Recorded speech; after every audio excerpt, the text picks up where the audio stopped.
देखिए, अगर आप नॉर्थ ईस्ट को हिस्टोरिकली देखें तो वो सेपरेटिज्म के लिए जाना जाता है।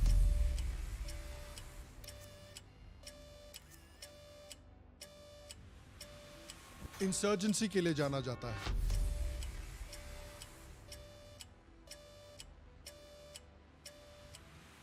रिलीजियस कन्वर्जन्स के लिए जाना जाता है।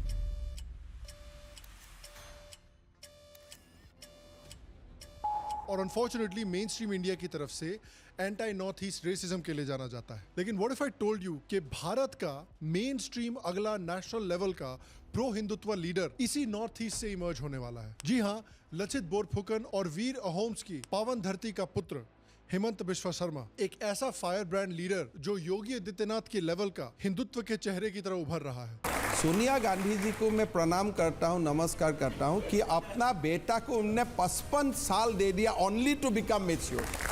तो आइए आज के वीडियो में बात करते हैं कि क्या हेमंत के पास पोटेंशियल है बीजेपी का मेन स्ट्रीम लीडर और प्राइम मिनिस्टर मोदी का सक्सेसर बनने का। ये देश हिंदू का देश है और ये देश हिंदू का रहेगा। मदरसों से क्या दिक्कत है? तो बंद करने का इरादा है। ये देश हिंदू का देश है और ये देश हिंदू का रहेगा।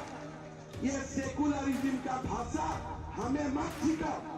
आपसे मुझको सेकुलरिज्म का भाषा सीखना नहीं है। आप लोग सुन लीजिए, असम में चाइल्ड मैरिज नहीं होने दूंगा जब तक मैं जिंदा हूँ। हम होने नहीं दूंगा। मेरे लिए, मैं असम से आया हूं, ये मेरे लिए बहुत बड़ा मुद्दा है। आज जो कांग्रेस है उन्होंने प्रूफ कर दिया कि दुनिया में कहीं भी मुसलमानों का तकलीफ होगा तो हम हैं, लेकिन हिंदू का तकलीफ है हम नहीं है। आगे जाके भी सनातन ही चलेगा और सनातन के आदर्श से ही ये देश मजबूत होगा।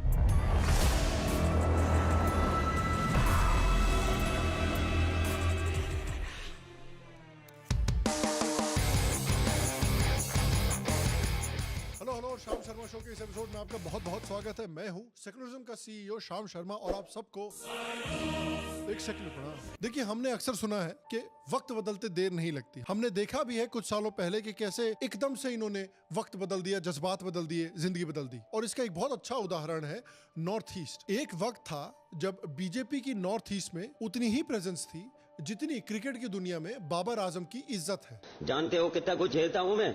बस एक दिन मेरी कुर्सी पर बैठकर देखो कि कितने अंगारों पर बैठता हूं मैं। इनफैक्ट 2014 में जब मोदी ने एक बड़े मार्जिन से इलेक्शन जीता था नेशनल लेवल पे, तब भी नॉर्थ ईस्ट में किसी भी राज्य में बीजेपी की सरकार नहीं थी। लेकिन आज तस्वीर बिल्कुल अलग है। आज नॉर्थ ईस्ट के सभी स्टेट्स में या तो बीजेपी की सरकार है या बीजेपी एक कोलिशन के साथ सत्ता में है, नॉर्थ ईस्ट डेमोक्रेटिक अलायंस के साथ। और नॉर्थ ईस्ट के सबसे पॉपुलर स्टेट यानी असम में बीजेपी के फॉर्चून्स बदलने का क्रेडिट दिया जाता है हेमंत बिश्व शर्मा को। इन्हें लोग नॉर्थ ईस्ट का चाणक्य मानते हैं और इन्हें नॉर्थ ईस्ट का विभीषण भी माना जाता है, क्योंकि हेमंत बिश्व शर्मा एक समय पर कांग्रेस के साथ थे, लेकिन आज उनकी मदद से ही बीजेपी ने नॉर्थ ईस्ट में कांग्रेस का सफाया कर दिया है।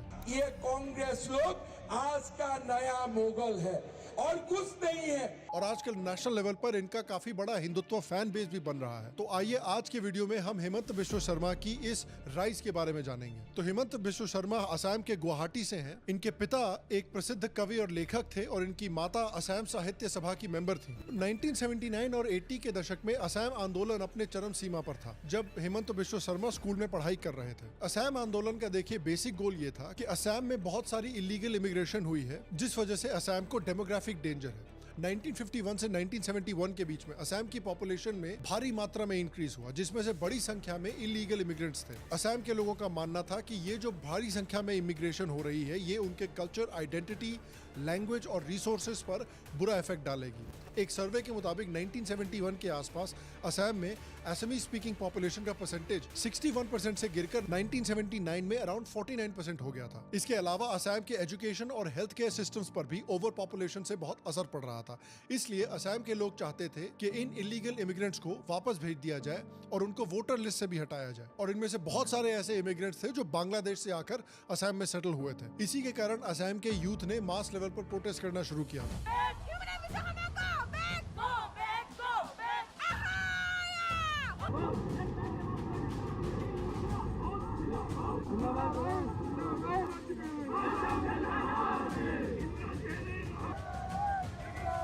और इस प्रोटेस्ट से हेमंता इनिशियली स्टूडेंट पॉलिटिक्स की तरफ आकर्षित हुए। इसके दौरान हेमंता की मुलाकात प्रफुल्ल कुमार और भृगु कुमार से हुई, जो उस समय के असम प्रोटेस्ट को लीड कर रहे थे। इसके कुछ साल बाद ही हेमंता को Assam students union Guwahati unit का जनरल सेक्रेटरी बना दिया जाता है। हेमंता ने फिर अपनी under graduate education cotton college से कंप्लीट की और इस कॉलेज के बारे में मजेदार बात यह है कि आज की डेट में असम के 15 चीफ मिनिस्टर्स में से 7 इस कॉटन कॉलेज से ही निकल कर आए हैं। 1991 से 1992 तक वो कॉटन कॉलेज स्टूडेंट्स यूनियन के जनरल सेक्रेटरी रह चुके हैं। 1996 से 2001 तक उन्होंने ग्रेजुएट होने के बाद गुवाहाटी हाई कोर्ट में वकालत भी की, लेकिन उनका पॉलिटिक्स में हमेशा इंटरेस्ट बना हुआ था और इसी कारण उन्होंने 1994 में कांग्रेस ज्वाइन की। हितेश्वर सैकिया जो उस समय असम के चीफ मिनिस्टर थे, उनके यहाँ हेमंता का हमेशा से आना जाना था। उस समय हेमंता को स्टूडेंट और यूथ डेवलपमेंट के लिए बने राष्ट्रीय सलाहकार समिति में हितेश्वर सैकिया के कहने पर एक सदस्य सचिव बना दिया गया। यहीं से हेमंता की असम पॉलिटिक्स में ऑफिशियल एंट्री होती है। उनके पोटेंशियल को हितेश्वर सैकिया ने बहुत पहले से ही देख रखा था। इसी के कारण वो 1996 में कांग्रेस की तरफ से पहली बार जालुकबाड़ी कंस्टिट्यूएंसी से खड़े हुए। और इंटरेस्टिंग बात यह है कि हेमंता उनके खिलाफ खड़े हुए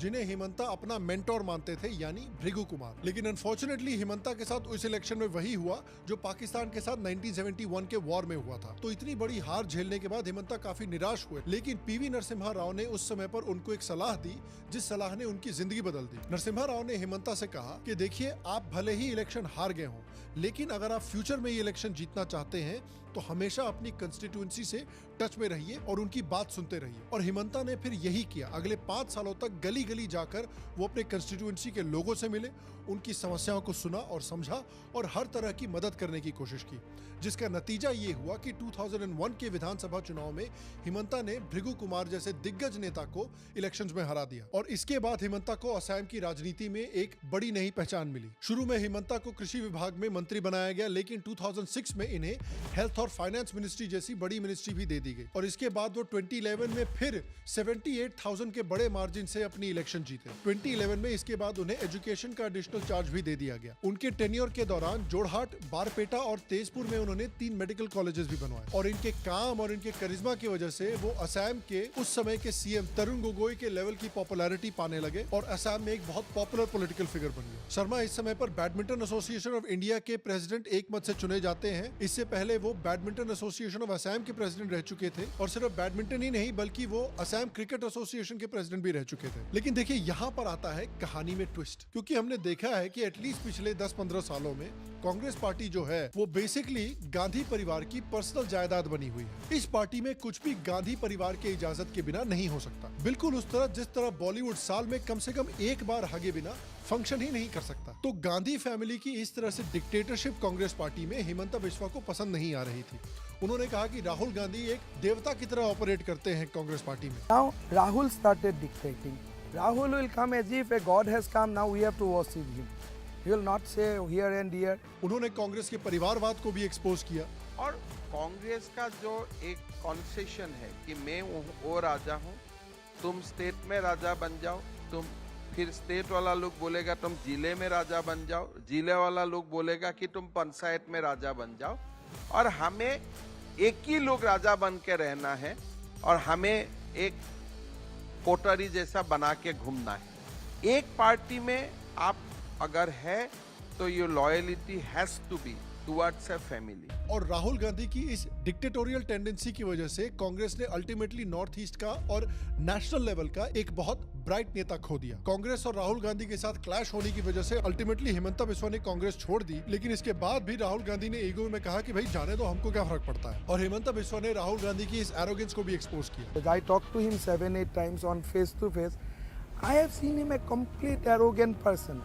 And without that kind of intellectual gravity or intellectual soundness. Jairam Ramesh ने भी इसी तरह से हेमंता बिस्वा के रेजिग्नेशन पर एरोगेंस और ईगो में कहा था कि अगर कांग्रेस पार्टी ना होती तो हेमंता बिस्वा शर्मा की पोजीशन और आइडेंटिटी का कहीं एग्जिस्टेंस भी नहीं रहता। और आज उसी हेमंता ने कांग्रेस का पोजीशन और एग्जिस्टेंस असम से मिटा दिया है। हिस्ट्री का सबसे ब्रूटल ऊनो रिवर्स है ये। हेमंता बिस्वा ने कहा कि राहुल गांधी डिपेंडेबल लीडर नहीं है क्योंकि वो बोलते कुछ है और करते कुछ है। हाँ भाई, ये एक्चुअली इनकी पुरानी क्वालिटी है, क्योंकि एक समय पे ये कहते थे कि इनको कास्ट में बिल्कुल इंटरेस्ट नहीं है, ये कभी किसी का कास्ट जानने में इंटरेस्टेड नहीं है और ना ही ये किसी कास्ट सिस्टम में विश्वास रखते हैं। I don't see it as a Dalit or upper caste or lower caste. As far as I'm concerned, there is a poor human being and I'm going to his house. This differentiation occurs in the media.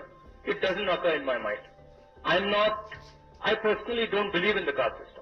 आज गली गली में जाके सबका cast पूछ रहे हैं ये भाई साहब, चाहे वो मीडिया वाले हो, डॉक्टर हो या मिस इंडिया हो। जाति जनगणना, कास्ट सेंसस, Caste census. जाति जनगणना, कास्ट सेंसस।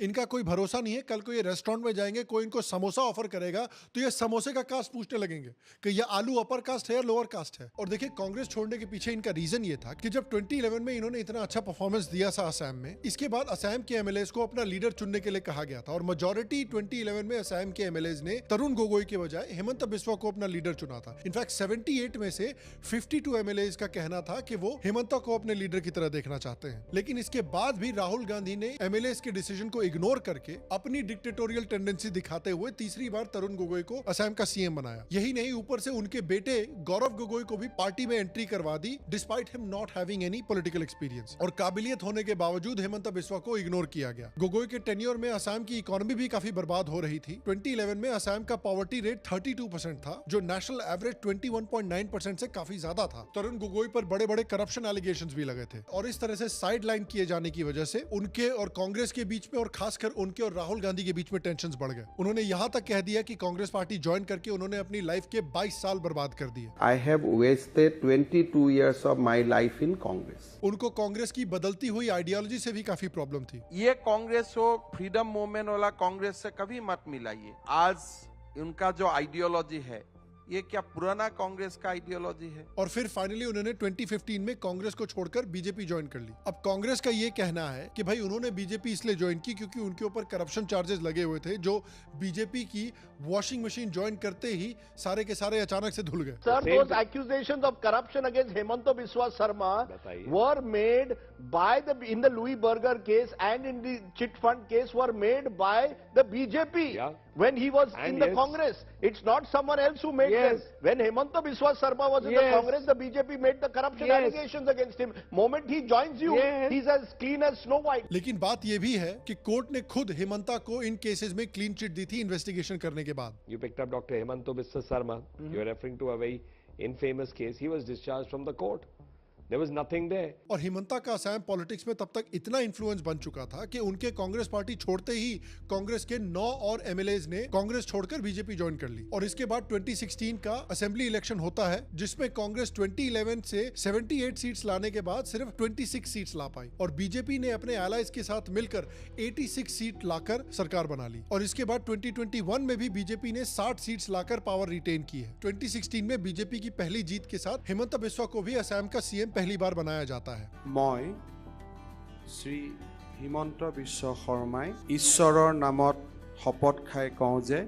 और देखिए, हेमंता और बीजेपी का एक म्यूचुअली बेनिफिशियल रिलेशनशिप है, जैसा बॉलीवुड और पाकिस्तान का है। देखिए, बीजेपी बहुत समय से ट्राई कर रही थी असम में एक फुटहोल्ड जमाने के लिए, लेकिन जीत नहीं पा रही थी। 2001 के असेंबली इलेक्शन में कांग्रेस 71 सीट्स लाती है, उस समय बीजेपी सिर्फ 8 सीट जीत पाई थी। 2006 में बीजेपी 10 सीट पर ही सिमट गई थी। 2011 में तो सिर्फ 5 ही जीत पाई थी। लोकसभा इलेक्शन में भी 2004 के लोकसभा इलेक्शन को देखे तो बीजेपी ने असम में सिर्फ 2 सीट जीती। 2009 के इलेक्शन में बीजेपी ने 4 सीट जीती, लेकिन उनका वोट शेयर 24% से गिरकर 16% हो गया। हालांकि 2014 में मोदी वेव के कारण उनको 36% वोट शेयर के साथ 60 सीटें भी मिली। लेकिन हेमंता के ज्वाइन करने के बाद आप देखिए कि इनकी कैसे काया पलट हुई है। 2019 के लोकसभा इलेक्शंस में भी बीजेपी ने हेमंत बिस्वा की मदद से 9 सीटें जीती हैं और इस साल के लोकसभा इलेक्शंस में भी असम में बीजेपी ने कमाल ही कर दिया है, 14 में से 11 सीट्स जीती हैं अपने एलाइज के साथ मिलकर। हेमंत बिस्वा ने बेसिकली असम गण परिषद और बोडोलैंड पीपल्स फ्रंट के बीच में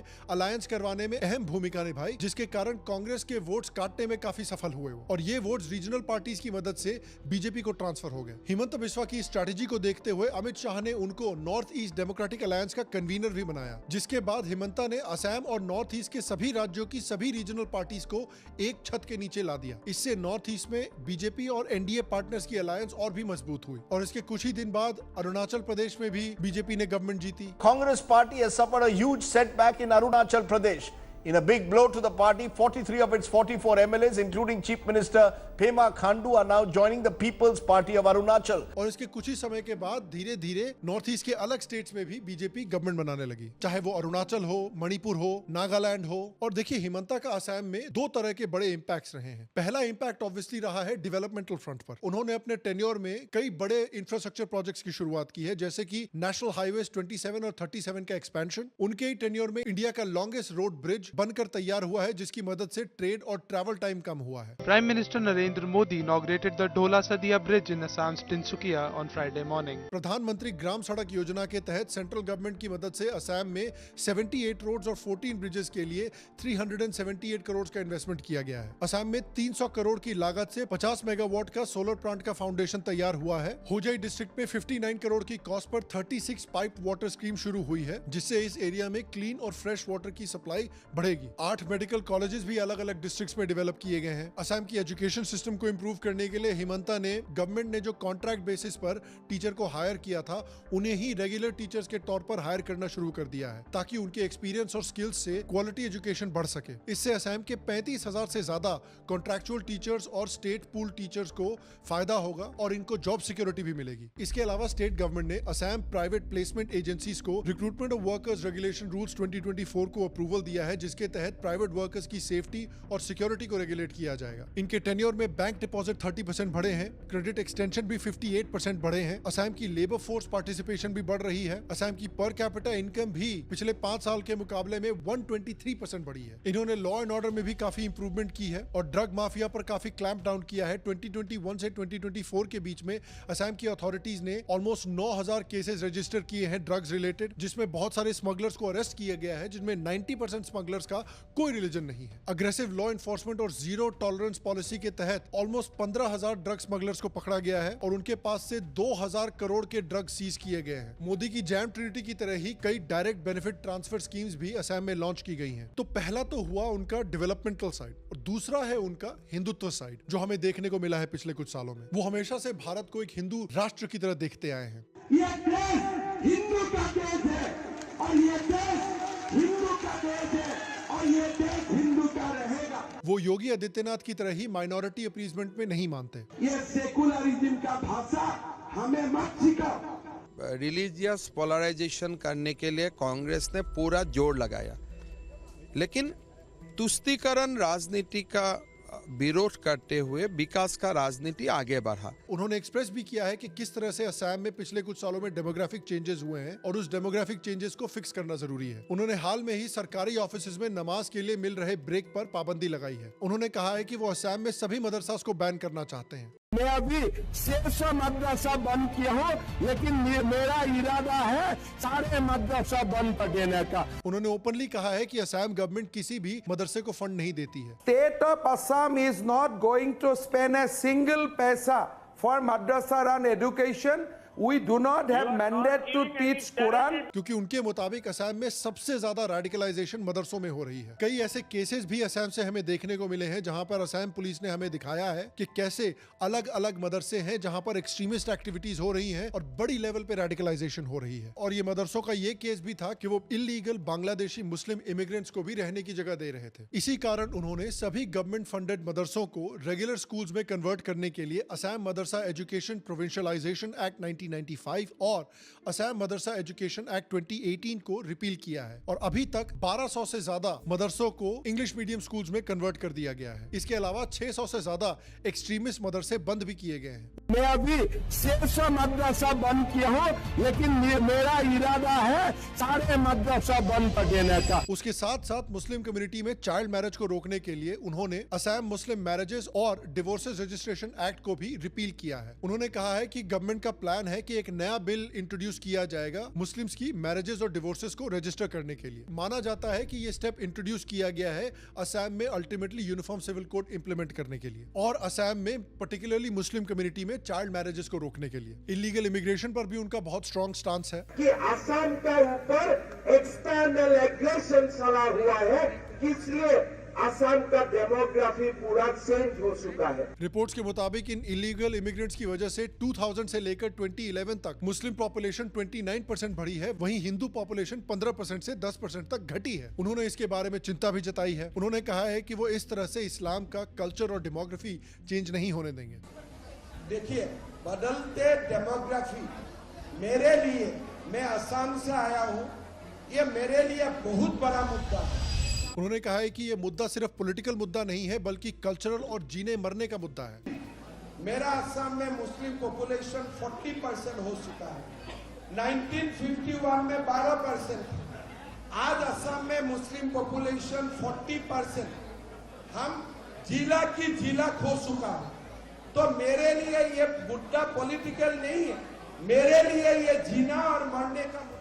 याद कीजिए कि जब कुछ बांग्लादेशी इमिग्रेंट्स ने असम में एक हिंदू टेंपल की 120 बीघा जमीन हथिया ली थी, उसे हेमंता बिस्वा ने छुड़वाया था और फिर मंदिर कमेटी को वापस सौंपा था। हेमंता ने इस्लामिक कंट्रीज में हो रहे हिंदुओं के खिलाफ भी काफी क्लियर स्टैंड लिया है और इसलिए उन्होंने कहा है कि वो सीएए को फुली सपोर्ट करते हैं। The people who oppose CA to take the matter to the Supreme Court. Already it is in the Supreme Court, but case was not listed. Waqf board पर भी उनका एटीट्यूड काफी strong है। उन्होंने हाल में ही लाए हुए बीजेपी के वक्फ एक्ट को भी ओपनली सपोर्ट किया था। उन्होंने बड़ी स्ट्रेटेजिकली और बड़ी स्मार्टली दिखाया था कि ये जो वक्फ बोर्ड बिल है ये कैसे मुस्लिम औरतों के हित का बिल है, और इस वजह से उन्होंने हमारे आंदोलन जीवियों को भी चेकमेट कर दिया था। And I think that reform will give lot of justice to the Muslim women.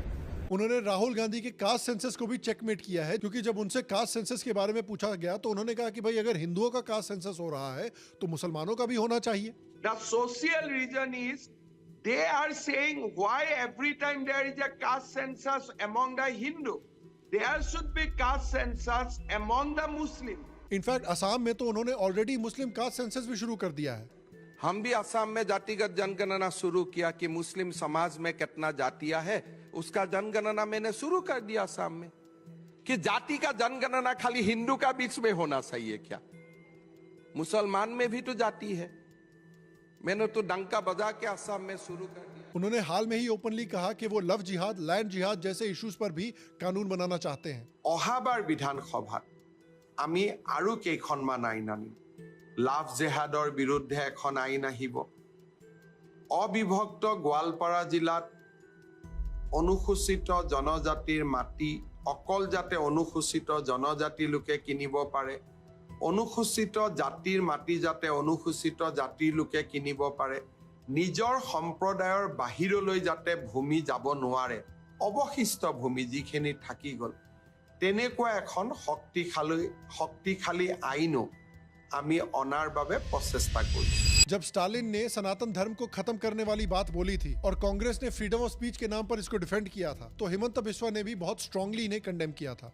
और आज जो कांग्रेस पार्टी ने बोला कि ये फ्रीडम ऑफ स्पीच है, मैं उनको पूछना चाहूँ कि कल अगर मैं मुसलमान का खिलाफ ऐसा बयान दे दूं या मैं क्रिश्चियनिटी का खिलाफ वो बयान दे दूं, क्या कांग्रेस बोलेगा ये मेरा फ्रीडम ऑफ स्पीच है? इसके अलावा उन्होंने राम मंदिर दर्शन के लिए 25,000 पिलग्रिम्स को स्पॉन्सर भी किया था असम से। उन्होंने असम में कई बड़े बड़े इंपॉर्टेंट मंदिरों की रीडेवलपमेंट के लिए भी फंड्स एलोकेट किए हैं। अब देखिए, खासकर नॉर्थ ईस्ट जैसे स्टेट से अगर कोई इतना स्ट्रॉन्ग और बड़ा हिंदुत्व लीडर निकल कर आएगा तो ये कुछ लोगों को हजम होगा नहीं, इसलिए इनको काफी टारगेट भी किया जाता है ऑपोजिशन से। बिहार के तेजस्वी यादव ने इनको योगी का चाइनीज वर्जन बोला था। योगी जी के चाइनीज रेप्लिका है। उन क्या बयान देते हैं उससे थोड़े हमारा काम रुकेगा। इस तरह का रेसिज्म और इस तरह का अब्यूज नॉर्थ ईस्ट के लोगों को भारत में सहना पड़ता है डेली। अब इस आदमी को अगर कोई बिहारी भैया बोल देगा तो ये बड़े चिढ़ जाएंगे कि भाई हमको भैया क्यों बोलते हो, मजाक क्यों उड़ाते हो हमारा इस तरह से।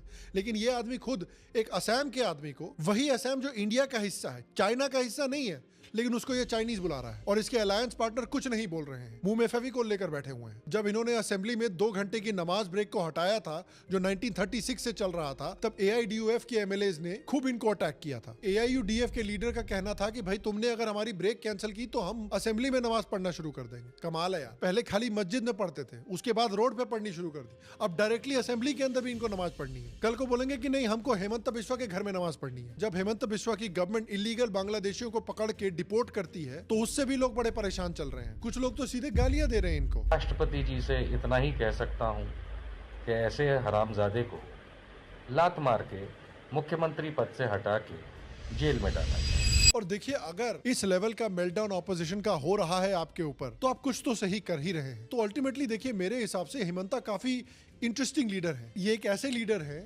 जो गांधी कॉरपोरेशन से उसी लेवल की नफरत रखते हैं जिस लेवल की नफरत मोदी रखते थे। उनका हिंदुत्व एजेंडा भी काफी क्लियर है। उन्होंने मेन स्ट्रीम हिंदुत्व को असम में एक्सेप्टेबल बना दिया है और नॉर्थ ईस्ट को मेन स्ट्रीम हिंदुत्व मूवमेंट से जोड़ने की कोशिश कर रहे हैं, जो मेरे हिसाब से एक बहुत ही अच्छा स्टेप है। क्योंकि देखिए, नॉर्थ ईस्ट भारत का एक ऐसा रीजन है जहां पर रिलीजियस कन्वर्जन बहुत तेजी से हो रहे हैं, जहां पर सेपरेटिज्म बहुत रहा है। तो वहां पर जो हिंदुत्व का ग्रैंड नैरेटिव है कि आपके कास्ट, आपके लैंग्वेज, आपके रीजन से ऊपर है आपकी हिंदू आइडेंटिटी, आपकी कल्चरल आइडेंटिटी, आपका सिविलाइजेशन। इस आइडिया को अगर नॉर्थ ईस्ट में भी फैलाया जाएगा तो ये एक बहुत अच्छी डेवलपमेंट है भारत के लिए, क्योंकि फाइनली नॉर्थ ईस्ट को भारत के कल्चरल और इकोनॉमिक मेन स्ट्रीम से जोड़ा जा रहा है। ये एक आदमी है जो अपने स्टेट में हर एक इंसान का डेवलपमेंट चाहता है, सिर्फ हिंदूज का ही नहीं लेकिन मुस्लिम्स का भी। इन्होंने कहा है कि ये असम में मुस्लिम्स में एक्सट्रीमिज्म नहीं टॉलरेट करेंगे, लेकिन उन्होंने ये भी कहा है कि ये चाहते हैं कि मुस्लिम्स डेवलप हों, एजुकेट हो और भारत के कल्चरल, पॉलिटिकल और इकोनॉमिक मेन स्ट्रीम को ज्वाइन करें एक प्रोडक्टिव तरीके से। और ये एक बहुत अच्छी चीज है कि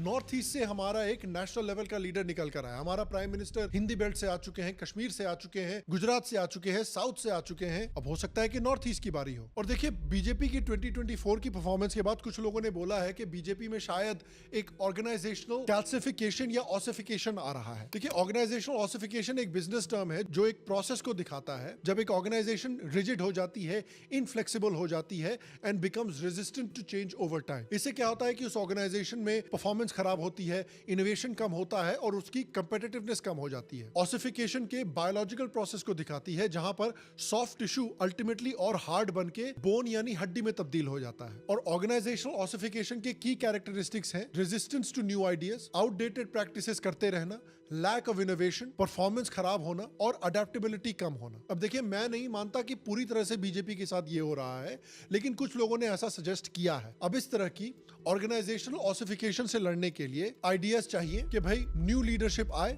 न्यू आइडियाज और न्यू पर्सपेक्टिव्स के साथ ऑर्गेनाइजेशन की रीस्ट्रक्चरिंग हो, नए आइडियाज और नए टेक्नोलॉजीज और नए स्किल्स को एनकरेजमेंट दिया जाए और अडेप्टेबिलिटी बढ़ाई जाए। ऐसे में हेमंता और योगी जैसे लीडर्स हैं जो फ्रेश ब्लड और न्यू आइडियाज लेकर आते हैं। और जैसा कि मैंने कहा, ये बहुत अच्छी बात है कि नॉर्थ ईस्ट से एक बड़े लेवल का हिंदू नेशनलिस्ट लीडर आ रहा है, क्योंकि मैं चाहता हूं कि जिस तरह का रेसिज्म और स्टीरियोटाइपिंग नॉर्थ ईस्ट की हुई है, वो स्टीरियोटाइपिंग खत्म हो। क्योंकि अगर एक बड़े लेवल का pro Hindutva leader north east से निकल कर आता है और उसकी एक्सेप्टेंस सिर्फ नॉर्थ ईस्ट में ही नहीं बल्कि हिंदी बेल्ट में, नॉर्थ में, ईस्ट में, वेस्ट में, साउथ में, हर जगह बढ़ती है, तो उससे जो स्टीरियोटाइप्स हैं, जो रेसिज्म है नॉर्थ ईस्ट का, होपफुली वो भी कम हो। और मैं आपसे पूछना चाहता हूं कि आपके हिसाब से क्या आपको लगता है कि हिमंता बिस्वा में पोटेंशियल है एक बड़े लेवल का pro Hindutva main stream leader बनने का बीजेपी के लिए? मोदी के बाद आपका चॉइस क्या रहेगा मोदी का सक्सेसर के लिए? क्या वो योगी है, हिमंता बिस्वा है या कोई और है? नीचे कमेंट सेक्शन में मुझे जरूर बताएं। बाकी गाइस, अगर आपको हमारा कंटेंट पसंद आ रहा है तो याद रखिए कि हमारे पिछले बहुत सारे वीडियोस हैं जो यूट्यूब ने इमीडिएटली डिमोनेटाइज कर दिए हैं और इस वजह से हमारे रेवेन्यू पर काफी फर्क पड़ता है। तो अगर आप चाहते हैं कि हम इसी तरह से कंटेंट बनाते रहें, हम अपने कंटेंट को